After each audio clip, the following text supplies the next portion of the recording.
आली आली Bhagyalakshmi. Hello hello. अरे जाऊ दे, ठेवून दे फोन. टोपी डेढ़ फुटियाची एवढी हिंमत. छोटू हा? तुझ्या त्या नाटकाचं काय झालं रे?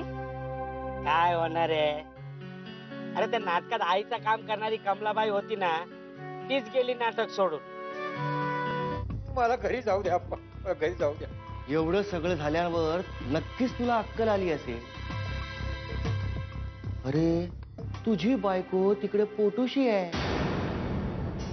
नाही, आम्ही सोडतो तुला, पण तू शेतात आम्हाला गांजा भरताना बघितलंस आणि जे काही ऐकलंस ते सगळं विसरायचं. तू काही बघितलं नाहीस आणि काही ऐकलं नाहीस. बोल, आहे तयारी? नाही अप्पा, हे गावाच्या भल्यासाठी नाहीये. अप्पा का वागता तुम्ही? म्हणजे अजून तुझ्या अंगची मस्ती उतरली नाही वाटतं. तू सुधारणार नाहीयेस.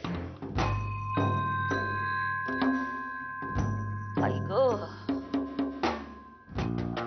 काय गे, हे केसांचं काय करून ठेवलेस असं? हा, भूत दिसतेच भूत. मला यांनी सांगितलं की यांना अशी केस आवडतात, म्हणून मी तशी कापली. आता हे जे म्हणतील ते माझ्याकरता पूर्व दिशा आहे ना. असं त्या संजयने तुला खूप लाडवून ठेवले ना, त्याच्या डोक्यावर बसून मिराय वाटतो. काय चाललंय? हा, खातेस ते जात कुठे? जरा जोर लाव. लवकर लावते.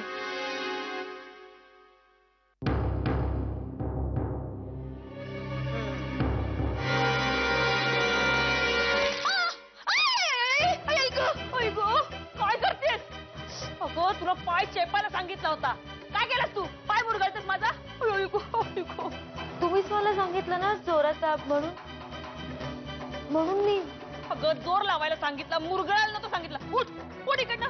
जर माझ्या आयुष्यात तू आला नाहीस तर मी जगण्याचा विचार देखील करू शकत नाही.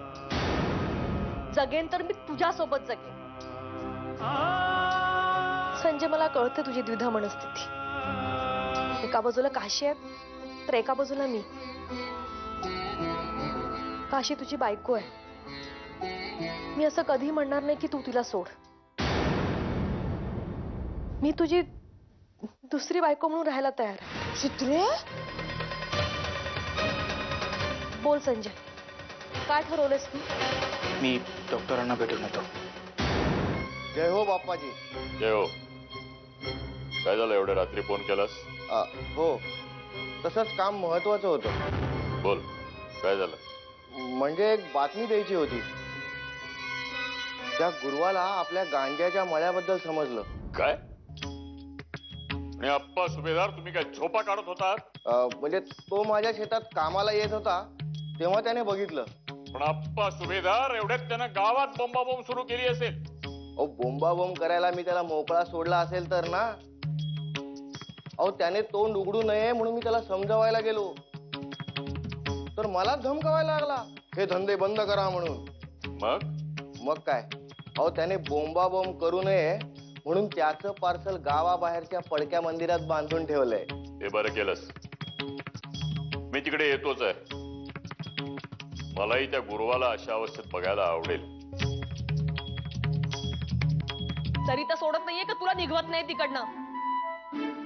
का आता बाळण पण करूनच येणारच?